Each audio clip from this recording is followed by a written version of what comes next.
Okay, great. Well, good morning, everyone. Good morning, good afternoon, or good night, depending on where you are in the world. Thank you once again to one of our CMC GI webinars. In this occasion, I'm very pleased to welcome once again Dwight Mihalix.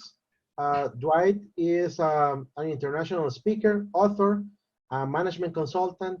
He is a fellow of a fellow CMC with CMC Canada, a volunteer with CMC Global Institute, and he is also our current chair for the ICMCI, the International Council of Management Consulting Institutes.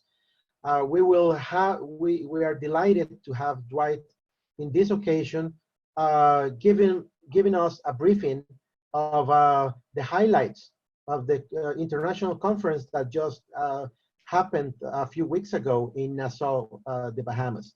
Without further introduction, Dwight, welcome once again. Thank you for being with us, and the floor is yours. Thank you very much. I appreciate that introduction, Otto. Thank you. And thank you for all of you that have tuned in. This is great that we will be able to share this information with you in this way. And I would also like to thank Otto and CMC Global Institute for hosting this event where we can share information with everyone. When I started putting these slides together yesterday, I realized what a challenge it was to try to put together 4 days of very intense activities into a 1-hour summary. So I'll do my very best for you. But at the end, I'm going to give you a link to other documents which you can get if you want to dig into deeper detail. So this will be very much a broad overview, try to give you some insights into what some of the speakers shared with us and some of our learnings, and also some of the challenges that we face as a profession moving forward, and the kinds of things that we're looking at the ICMC level. This event does take place every 4 years. Every year, I'm sorry, this takes place every year. It has 2 different parts to it. One part is the conference, which is open to anyone that would like to be. It's aimed primarily at CMCs, but other management consultants, of course, attend. And then the second part of the event is our annual meeting of delegates. And that annual meeting of delegates is where representatives from each of the IMCs from around the world come together to talk about issues and to govern ICMCI between meetings of its board. We started off on our first day, we kicked off with the opening ceremony, and I just have to recognize Donna Smith and Jerome Gomez. They were the co-chairs of the event, and they did just a fabulous job of lining up speakers and getting everyone into place. I'd also like to recognize, of course, the chair of the Caribbean Institute, Don Demerit. Don put on a pretty good show, and under quite adverse circumstances, for reasons that were completely beyond their control, they had to change the venue on the Friday before the event. So you can imagine the disruption that would cause to an organizing committee. So the fact that they pulled this off at all, I have to commend them, and the fact that it was as successful as it was is just monumental. So I'm delighted to have this opportunity to share some of that information with you. It was an amazing, absolutely amazing combination of talented speakers and network events. And for the first time, at least in my experience at a conference like this, there was an actual structured networking event. So the whole second morning was a case study of a project that would be available that would require collaboration amongst a number of consultants. So they were broken into groups and figured out how they as consultants could work together. And of course, the purpose not to develop a project proposal, but to learn from each other, to understand each other's abilities, and in future, as similar needs are required between people, they would be able to share that kind of information and reach out to each other and so on. So I thought it was just a really good combination in that particular way. The first speaker was myself. I was honored to ask to provide the keynote speech and to start off the sessions. So the first session, my title was Disruption and Recreation: CMC Global's Outlook. I was interested in this title. It was actually kind of humorous because if I missed out that one hyphen, it's disruption and recreation, which isn't what our institute is all about or what our profession is about. So although we do have some fun and we do have some recreational activities, this is about how do we recreate our profession. And that starts with the value proposition. What is our value proposition as management consultants? How do we add value to our client organizations so that, number one, they seek us out, so they understand the value of a management consulting support to their organization, and having sought us out, that we deliver to them in such a way that they say, yes, this is the right thing to do. Because as a profession, we have our work cut out for us in terms of positioning with our client organizations. Those of you that sat in on my webinar a couple of weeks ago on the future of management consulting will have more insight into some of these, because I talked in these things in more detail, and that was the base of a lot of the material that I presented in Nassau. So the fundamental question for us is whether disruption is coming. And the point I'm making, and I think all of us as management consultants need to realize, is that it has already started. Disruption is here. So what we need to do is think about how we're going to deal with it. And there's two main areas that as management consultants, I made the points we need to be aware of, and we need to tackle head on, and we need to deal with. The first one is the availability of knowledge. Knowledge is so available now that it's just crazy. People are able to get the kind of information they want from wherever. Augmented knowledge is already here. Think about how many hundreds of millions of Google, Alexa, Siri devices are out there who will answer any question that you have for them. But what's missing in this amount of knowledge is that professional capability of analysis and diagnosis and understanding what root cause is and patterns that can evolve and impact the capability of organizations to be as successful as they are. So that is where our value is, and that is what we need to zero in on, because people's perception of professions is changing. And the example I used there, and I'll share with you very quickly, is thinking back to our own situations with the medical profession. Think about your own personal interaction with your medical doctor and how that's changed over even the last decade. It wasn't that long ago that we would be feeling not so well. So we would go to the doctor and describe our symptoms, and the doctor would do a diagnosis and suggest to us what the solution might be, and give us a prescription either of medication or physical activity or what it might be in order to feel better. But now we tend to have so much knowledge about healthcare and our own bodies and being able to research these things that most of the time we're pretty well aware of what we need. So at least in my case, going to the doctor is more an affirmation of what I think is wrong. But sometimes I'm wrong because I don't have that diagnostic capability of understanding the really big picture in terms of the profession of medicine. So I shouldn't think I'm a medical doctor just because I have access to the knowledge of how the body works and what diseases are and what symptoms are and so on. So exactly the same thing is true in organizations. They have availability to so much information that it's easy for them to believe that they have the answers available to them, as opposed to depending on the professionals that come in and add that value. The second thing that's impacting us is this ability to network. Not that long ago, when someone wanted to become a management consultant, the best way to find colleagues and peers was to join the National Institute and to attend events and to find people of like mind that they could share information with. Now there's just a huge amount of information of networking opportunities, from LinkedIn to Facebook to all of the other dedicated platforms and dedicated websites that are now trying to pair people who want information and support with people who can provide information and support. So this is fundamentally disrupting how we as institutes do our work. I'll come back to this at the end, but I just wanted to make those 2 points. I don't want to hog the whole platform because that was only the first presentation of many, many good ones.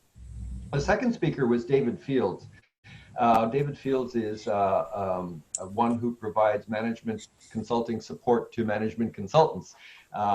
His presentation was the perfect independent consultant ecosystem. He's a great writer. If you haven't read any of his articles, do search for him and follow his blog, because he's able to take quite complex issues that we as management consultants deal with and put them into terms that are very, very easy to work with. So do follow them. I always enjoy reading his articles because they're insightful, and I always get a smile out of them as well at the same time.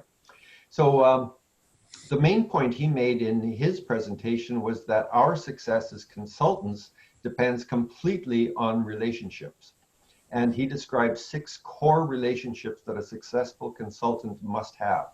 And then he walked through each one of them. He described them in a fair amount of detail. All I can do here is kind of relate to you at the very high level what they were. So the first one is demand creators. So we need relationships with people that will somehow create work for us. So whether they're clients or people who will refer work, we need to develop and maintain those relationships.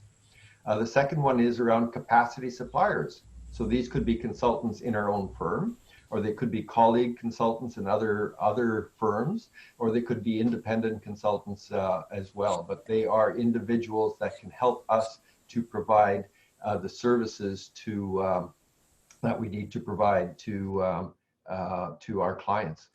The third one is, I'm sorry, I'm just losing my control here a little bit. The third one is process wizards. Process wizards are those people that can help you figure out and understand how to improve your processes so that your work is being done as effectively and as efficiently as possible. This is one of the other sides of my previous presentation, is around digitization. While we're supporting our clients in their digitization and being more effective by computerizing different aspects of their work, we need to think about this as well. So how do we improve our processes so that we can provide additional added value to our clients? Administrators, we need administrators who sort of manage our business. We need advisors, whether they're people who are peers or mentors, who can come together with us and provide support to us in helping us understand the work that we need to do. And then finally, the final one that we need to think about are cheerleaders. So people that really support us in our work. We need that positive affirmation for the work that we're doing. So who are these people? He made the point that they're all around us.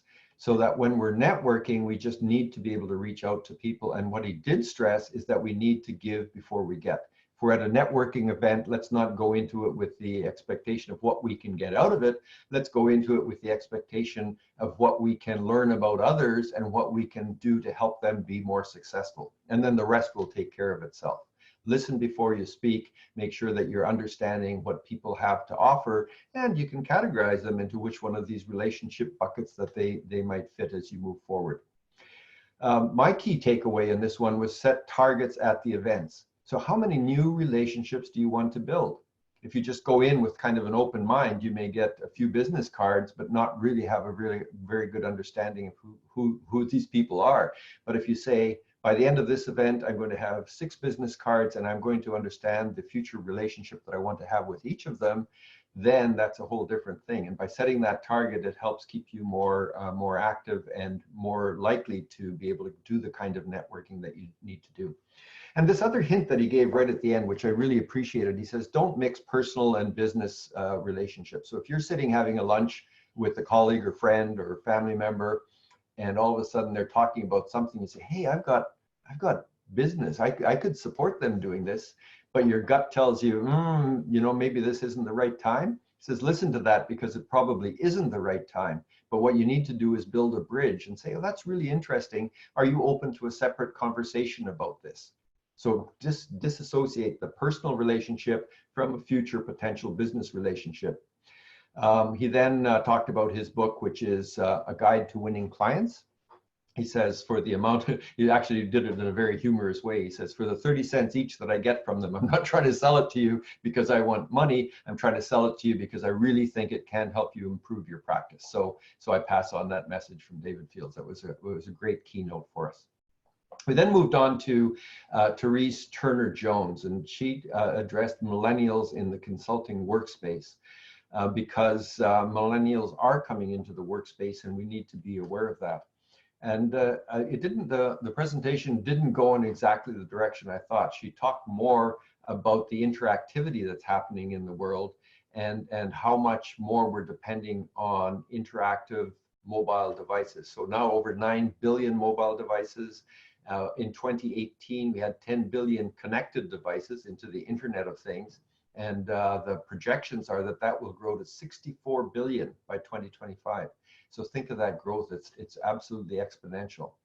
She also points out that of all of the jobs that we have in place now, 85% of them will be significantly different in the next 10 years.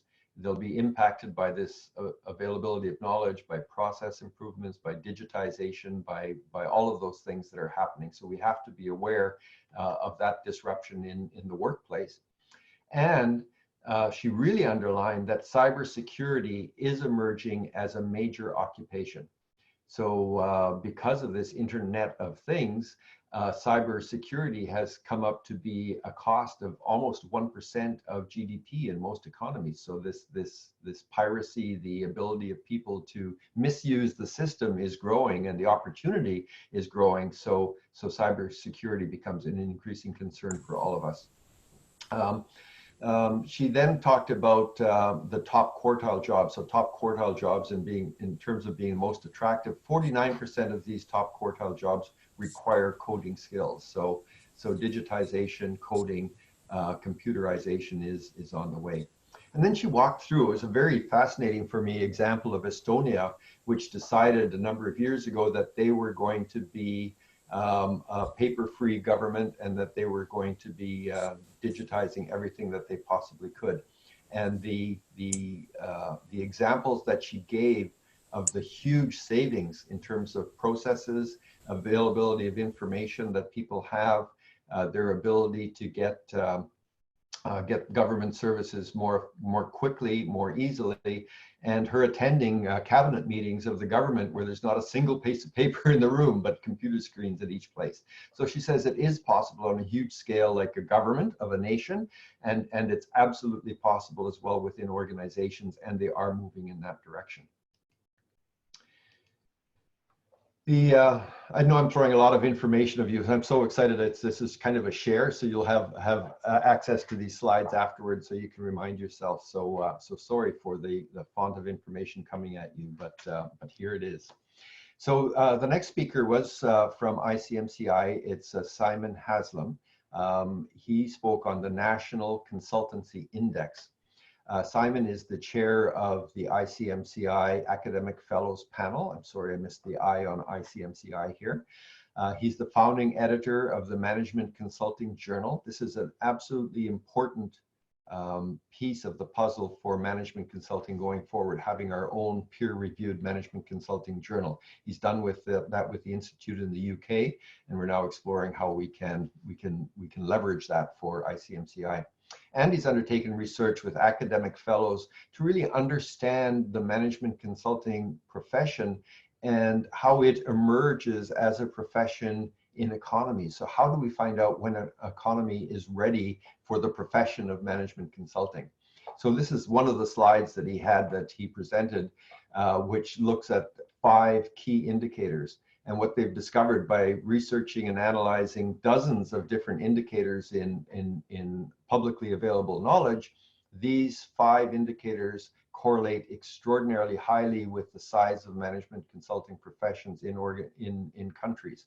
So by applying this, we can now predict what the size of a management consulting profession might be in different types of countries. This is important to us as a global organization in terms of understanding where we should be building relationships with management consultants in a stronger way, because we know that excuse me, something dropped over there, give me a start. So that we know that the the profession is emerging in that country, how do we get at the front end to support them and help them build a management consulting profession? Here's a colleague of mine. I meet him at many international speaking events. He travels a lot, and he presented Joe Fukuyama. He always starts off his presentation by translating his name, his first name translates into happy, and his second name stands into mountain. So he says, "You can call me Happy Mountain Joe," and he continues on in a fairly light way. But he spoke with us about creating a progressive future, blending Kaizen technology and global networking. So in this one, what he did is walk through the ways in which sort of the Japanese way of doing things, or the patterns for doing things called kata, can be merged into the current ways of thinking about process improvement. And by merging those two, by being relationship based, you can build this spiral of knowledge in terms of how do we make sure that knowledge is available in the right ways to the right people at the right time. And then you match accountability and authority with those individuals so that they can make the decisions they need to do to provide the services that are necessary. So it was very insightful. He then walked through two case studies, which helped us understand what huge improvements they could have. One of the case studies was with the municipal government, which used to have, it was for student loan approval processes, which used to take several months, and they shortened down to a couple of weeks by getting rid of all the irrelevant points of approval and only just finding the key ones that were actually necessary for the organization. Here is one of my favorite speakers, Christie Powell. She's a millennial herself, and she spoke on consultants as disciples of ideas and knowledge in the age of AI. And she came at it from a very unique perspective because she, as a millennial, she came into the workforce, worked with Goldman Sachs in financial analysis, and worked in Google Incorporated. So you can't think of any two larger or two diverse kinds of organizations in terms of getting work experience. So that gave her some insight into how organizations work. And then she created her own firm, Revel, which is a software development company. And she walked through and shared with us her experiences as a millennial in the workplace. And one of the points that she made in the strongest way is that it is quite possible to be discriminatory in the workplace in terms of age, and that we as management consultants need to be really, really careful of that. So one of her in Google, she was put in charge of a team where she was managing Gen X and baby boomer individuals. Some of them were twice or much older than she was, and was not taken seriously. So she really needed to prove herself in a way that was extraordinary compared to what another manager coming in might be. So I was really taken with that. She in fact made in response to some questions is that the popular conferences now are on how to manage millennials, but she says it's not going to be very long before those conferences will be on how millennials should manage Gen X and baby boomers, because the millennials are coming up in the workforce. They are taking managerial positions, and they will be in control of most of those positions soon.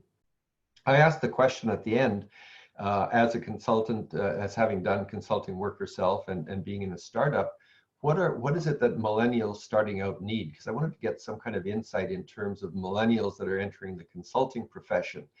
And her answer was very helpful to me, because she focused in not on the professional experience or the specialized experience, but on that practical guidance and advice that lifetime experience brings you. So how to run an effective business, what's the role of marketing and PR, how to build relationships and how to connect to others. So these are the things she said continued to be surprises to her, because she had the heart of what she needed to do in her business. She had all the knowledge, but to run a successful business or a successful consulting firm is so much more than that.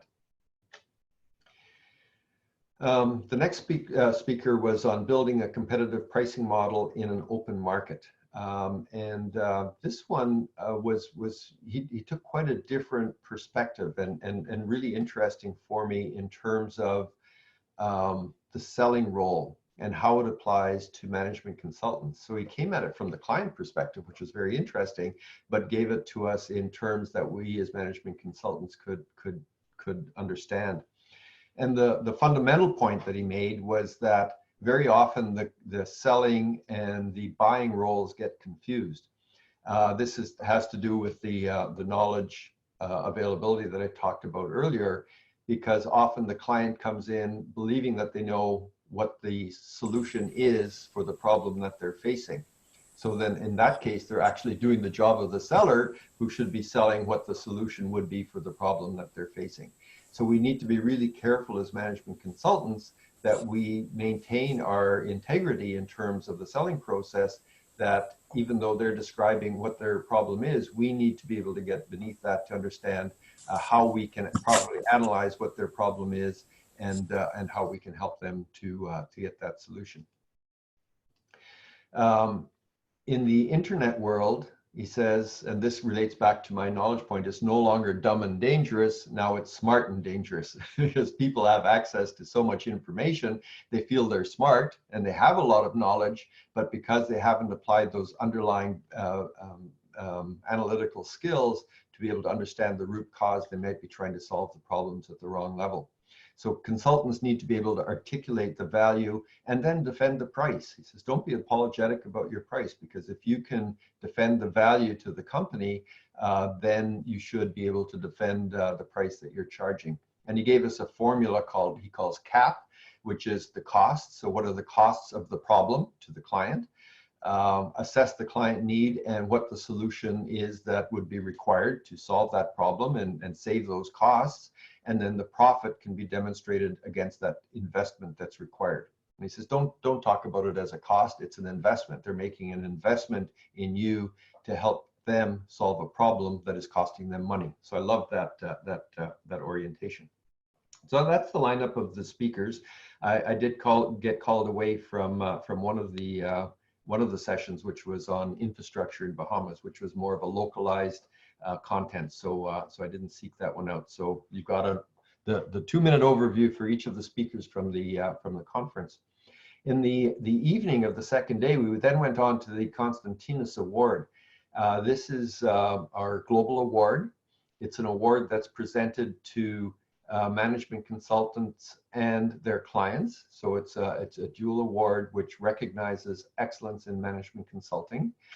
This year we had 8 finalists that were considered for the final 3 silver medals or 1 gold medal. To get to those 8 finalists, we had over 150 nominees. I don't remember the exact number. I know it was under 200 and over 150.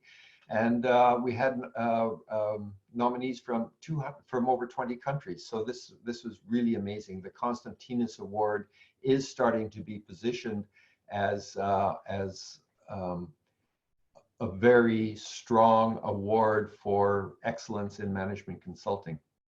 Some IMCs were very reluctant at the beginning to be involved in this because they felt that clients wouldn't be open to sharing information about them using management consulting services and having to detail what the problems were and what the solutions were and so on.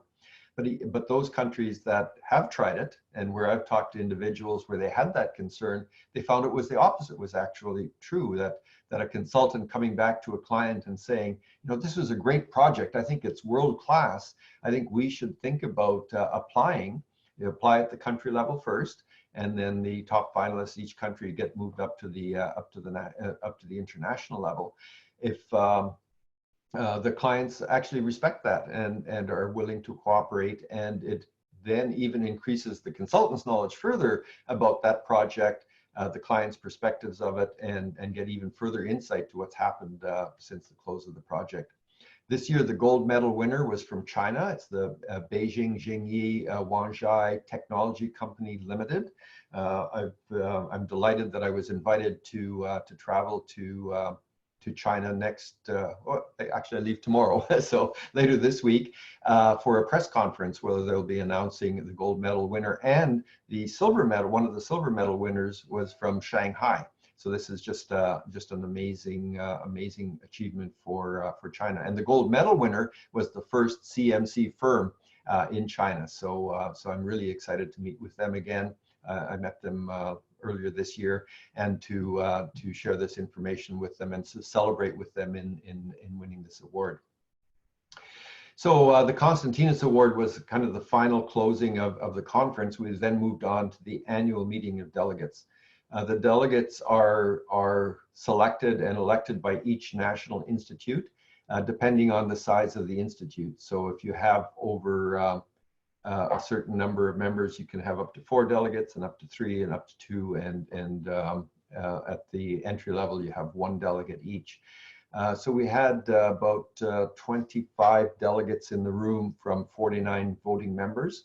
It's an unfortunate reality that when the annual meeting is held in the Americas, it's not as well attended, because it's just a very long way for our Asian colleagues to be able to travel. So it was mostly European and American IMCs were there, but through the proxy system, a great majority of the delegates were represented. So again, I was honored to be able to start off, and started the annual meeting by talking about our strategy and reinforcing to everyone our vision as ICMCI being a leader in the development of management consulting as a global profession that drives social and economic success. The very first act that we had was to begin with the elections of vacant positions. We had 4 positions, one where one director was ending his first term, and 3 vacancies where directors had retired. So we actually had presentations this year from each one of those. After we then had the elections part, we then started getting and working into smaller group sessions. And the first day was completely dedicated to exchange of ideas on a one-on-one level. So we started off thinking about our goals as a global organization. We're fortunate as management consultants that we understand the importance of strategy and the importance of consistency in that strategy. So these goals were first developed under the chairmanship of Tim Miller. So in that 3-year term, these goals were established. They were reinforced, and the implementation strategic initiatives parts were put in place under the chairmanship of Soren Kane. And now under my chairmanship, we're continuing with these goals and getting even more focused on the strategic initiatives. So we have 10 strategic initiatives, 4 for each of the first 2 goals and 2 for the last 2 goals. And your board of directors will be working now that this strategy has been approved, on implementing those strategic initiatives. So our first roundtable sessions focused really in on those general key performance indicators. Given those 10 strategic initiatives, what are the things that we need to do so that your IMCs can be as successful as possible? How do we improve membership in our pipeline? How do we collaborate on building the profession? How do we collaborate on implementing the involvement of more IMCs and growing our IMC network and improving the networking amongst IMCs? And then finally, how do we collaborate on outreach? How do we get more visibility with client organizations? How do we build our visibility in the world at large that management consulting is a profession? So it's wonderful watching my colleagues at work, because they obviously and rightfully take this work very seriously. And when they get into these discussion points, very good minds, the best of the best in terms of management consultants, are coming together and dedicating themselves to thinking about what is it that we can do better? How can we improve the profession? How can we collaborate more? So we're learning about each other. We're learning about each other's IMCs. We're all learning about the global initiatives of ICMCI and how we can all work together and collaborate and build the profession. And I have to say, it hasn't always been like this. There's been a lot of sort of infighting at some points in our history, but to me, that's gone now. We are a federation of national and regional organizations that work together to improve management consulting as a profession globally. We then had roundtables to focus in on our products and services. And what we asked the participants to do was ask about how we can improve our CMC directory, our ISO 2700 program, our CMC Firm program, and how can we improve our events. We had 4 roundtables that really dug into that and worked on that, and we got some amazingly good information back from people in terms of those. And I'm going to touch on those very quickly if time allows as we go on. We then got feedback because the discussion went, obviously, given some of the disruption that's happening in management consulting, to how do we get new members. If I had to say that there's one theme coming through, I'm going to show you the key learnings I had, but at the end. But one of the threads was, how do we get those who are now entering the management consulting profession, whether they're coming out of school or whether they're ending a career or mid-career changing, how do we get them involved in and interested in management consulting as a true profession, as opposed to just printing a business card and saying, there you go, I'm a management consultant. We need to find that solution. And our director from Austria, Rob Bordenstein, in the break brought up this slide, and I was very impressed with it. And he says, as we're thinking about how we move forward, he thinks about this company that said, we can offer 3 kinds of services for you. We can be good, or we can be cheap, or we can be fast. But you can only pick 2, because if we're good and cheap, we won't be fast. But if we're fast and good, we won't be cheap. And if we're cheap and fast, we won't be good. And I think this is pretty good advice for us in terms of management consulting as a profession, but also how we run our practices. I want to leave a few moments for questions at the end. Yes, we're doing well on time, so we're doing good here. So the first major product that we talked about is the CMC Global Directory. There was general consensus that we need something like this directory. This directory was launched about 3 or 4 months ago with a fee of euros 100 per year. And it was focused at CMCs who wish to collaborate with colleagues in other parts of the world on international projects. So it's quite focused on that international aspect, because most IMCs have a directory for their institute, for their members and their CMCs within their country, where they can find each other and collaborate. But at the global level, that was missing. So that was the intent here. So the general feedback, though, was nice try, but it needs to be much more robust. It needs to provide more services, and the pricing is too high. It's a barrier to many management consultants in many parts of the world. So one of our strategic initiatives is on building a framework for consulting. I like to think of it as that tool that we could use to get management consultants to affiliate with us, because they would be getting a service, a digitized service of some kind that helps them be better management consultants. So we'll be taking a major strategic initiative on that, and that will impact on our CMC Global Directory. I still think it's a great tool, and those of us that want to collaborate globally, I think, should be members here, but you'll be hearing more about this and how we improve it as we go forward. The ISO 2700 is one of our success stories. We've got many IMCs, I think it's 20 IMCs now that have trained instructors. ICMCI trains the instructor then goes back into the IMC, refines the program for use within their own IMC and delivers it. We maintain the certification process. It's not a certification process, sorry, it's an attendance certificate. We provide that proof of attendance document to every consultant that goes through this course, and they go on the ISO 2700 website. So everyone that has taken part in the self-declaration training for ISO 2700 can then say that they have taken this program. They can use this logo that you see on the screen, and they're known in terms of where they are. In addition to that, other organizations are now starting to use our self-declaration process as a way of implementing and training people on the ISO 2700, because ISO 2700 is all about services. It's not about a process like ISO 9001 might be. So the approach needs to be different.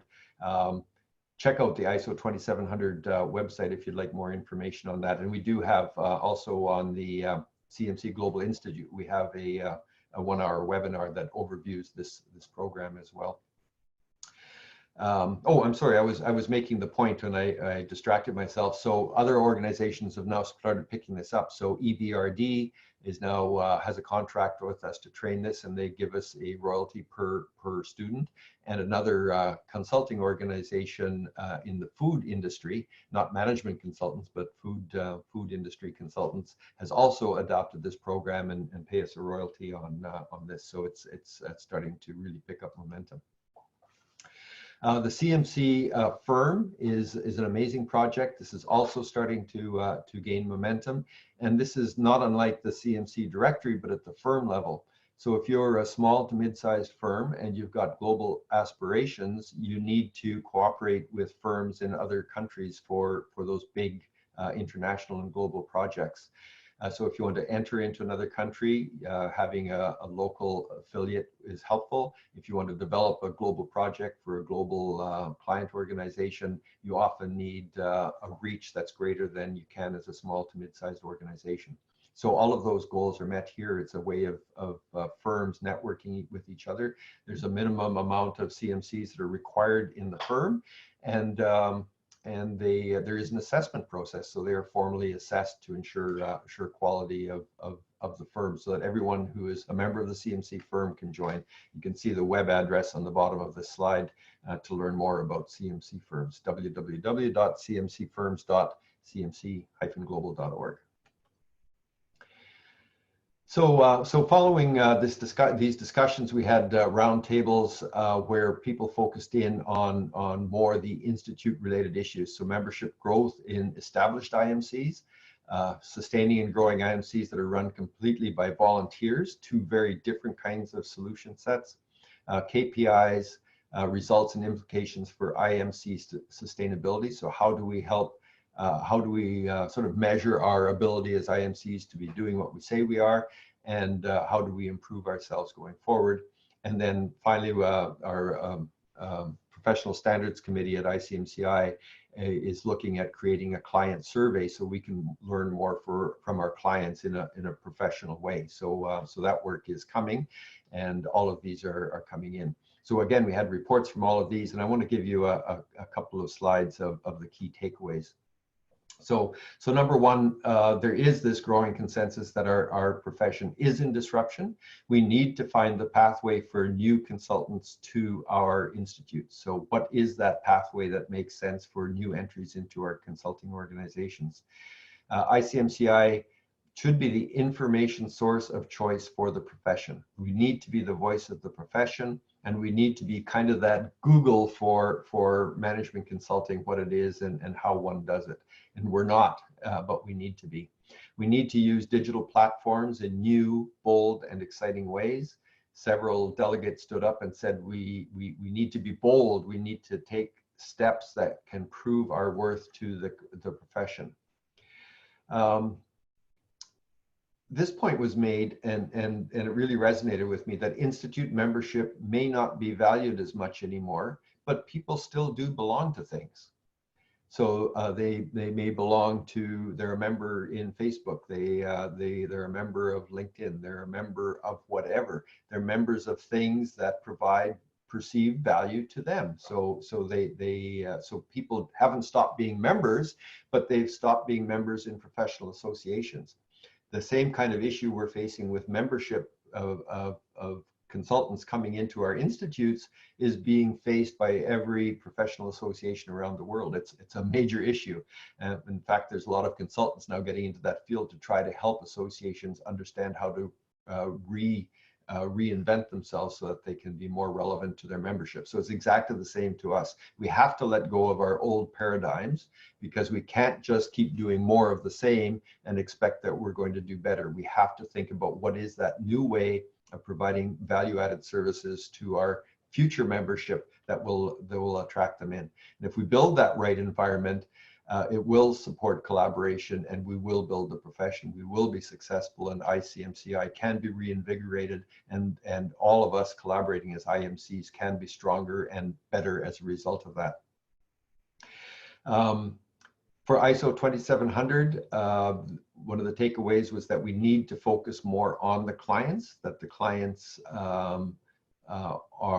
have to be aware of not only the management consulting profession, but also the value of someone that has the ability to deliver a program using the ISO 2700 checklist. CMC Directory, I already talked about this on the CMC Directory slide, so that 100 euro fee is a barrier. And then the CMC Firm, IMC incentives need to be understood. So there was general understanding that there's great potential, but we have to help IMCs to be able to do this work. And one of the commitments that your executive director, Rima, and I have taken is that we'll be putting on webinars on a regular basis going forward on each of the key products and services. That will be available to all IMCs, all delegates, and CMCs generally, in terms of understanding what that product or service is and how it can help them to be more effective in the work that they're doing, and what the benefit is to the IMC of doing that. So we keep having those messages, we keep sending them out, but by having this webinar, we can have interactive sessions, and then that content can be available for anybody, so it's there just in time for when an IMC wants to look at it. So the final part of the annual meeting was the most exciting part, where we got to announce the future conference, annual meeting, and future hub events. So we were very pleased to announce that the CMC International Conference and Annual General Meeting will be held in Lebanon, October 5th to 9th. So they're a new member, a provisional member. So this is a great opportunity for them, and we're really looking forward to them hosting us. And it's a relatively central location, so I'm thinking that we should have very good attendance at this one. So mark this off in your calendar. The CMC International Conference is the must-have professional development event for CMCs, and it would be of great value to all management consultants. So spread the word. Let's make this the best one ever. The Asia Pacific Hub will be held in Armenia, May 5th to 7th. So again, one of our newer institutes, and is stepping up to host the Asia Pacific Hub. And then the Euro Hub will be held in Turkey, June 4th and 5th. So all of those are relatively central locations, all relatively easily accessible, and all very enthusiastic host IMCs. The Americas Hub has not been set yet. That's to be determined. So as soon as we know that, it will be posted. And I want to reinforce, I've given you a lot of information here, but there's a lot of fun times too. And we had on the second day of the first night of the annual meeting, we had a cultural events night, and they brought in dancers. It's Donna and myself there having a lot of fun. There was dancing, there was talking, there was networking, there was chatting, and we had people that put on one of the most amazing dance and musical displays I've ever seen. It was just great, and the surroundings were just to me, as a person that lives in the Northern Hemisphere, just absolutely inviting, because it was a beautiful location. This is from the Hilton Hotel where we had the conference from.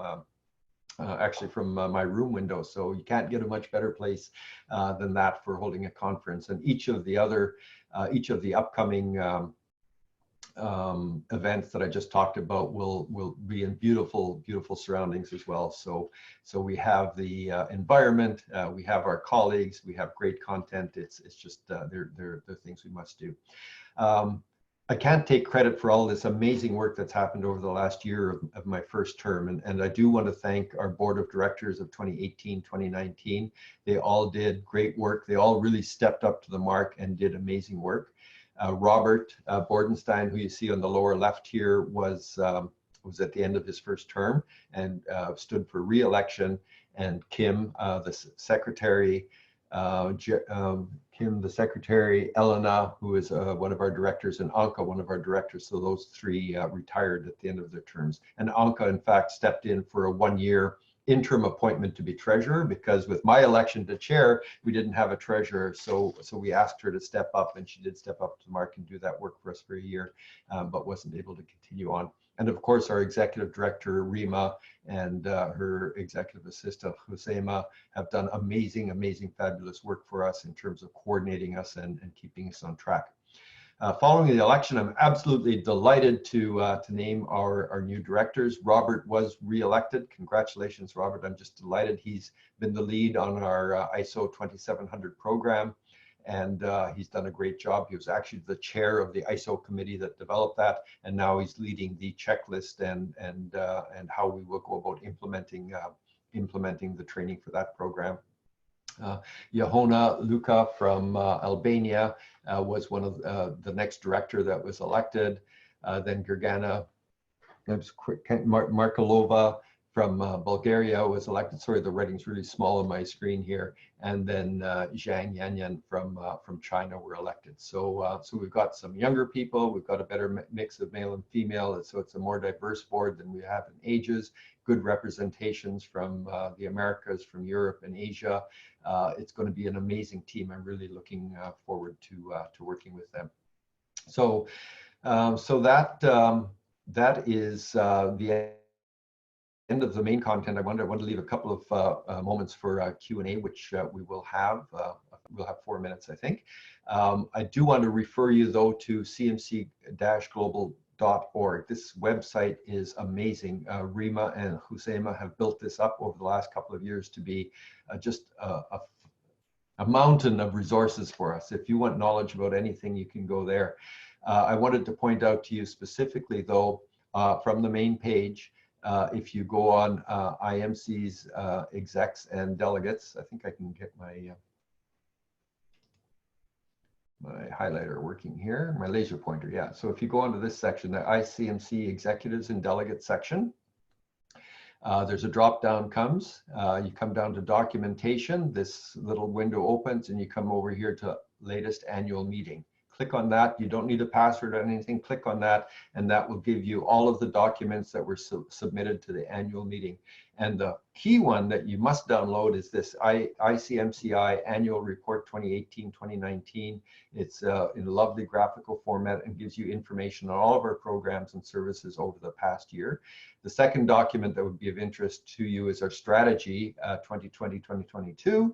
There's a lot of 20s in that, and that will give you the details of our strategy, and then there's also an implementation plan in that folder as well. So please do check that out. It'll be very interesting to you, and there's all kinds of other information there. If you want to find out anything about the CMC designation or the professional standards materials, they're all on the website. There's an events section, there's a board update section, and so on. So thank you.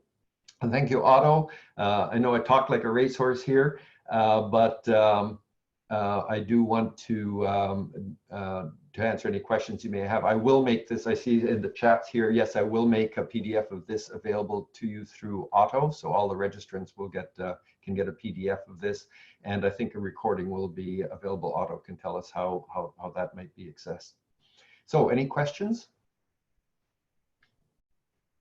You'll have to unmute your microphone, or you can ask the question in the chat box as you wish. I know you have so much information; it's just sitting there trying to digest.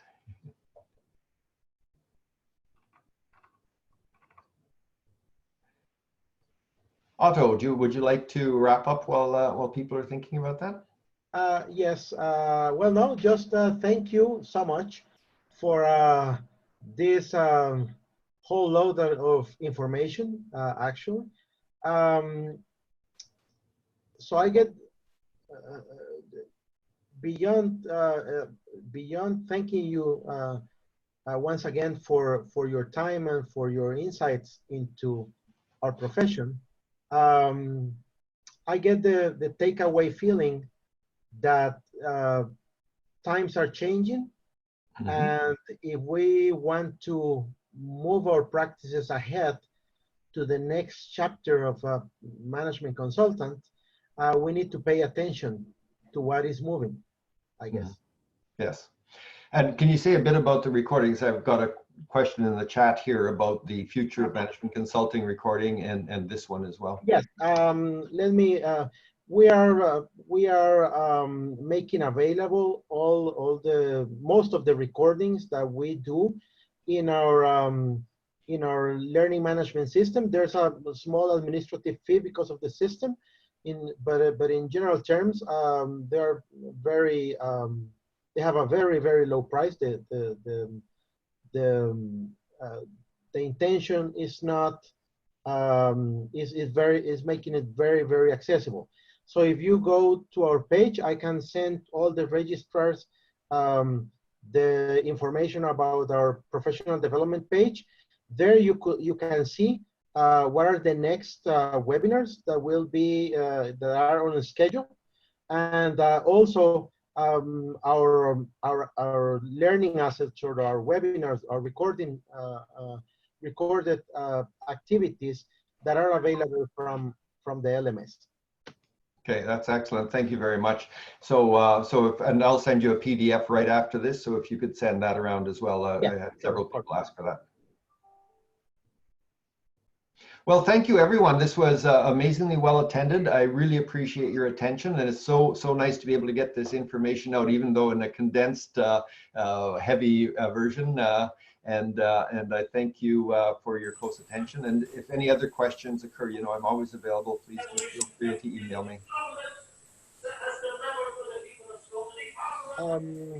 Jaida, I would just say to everyone that if you have in your own network, if you have the possibility to share some of the public documents, for example, the annual report document that you just showed, that is a public document. That is part of making the brand bigger. Mm-hmm. You know, if we can share documentation about ICMCI, I think that is great for building the brand. That's a great idea. We're also now working on our social marketing to get that properly relaunched, and the board will be focusing in on that significantly. So so we can also start from the ICMCI level, building up our YouTube and LinkedIn channels with more information and more articles and so on. But this is a great idea for to the CMC LinkedIn, for instance. There's no reason why I shouldn't circulate a link to the annual report and brag about it a little bit. I think that's a great idea. Okay, thank you very much, all.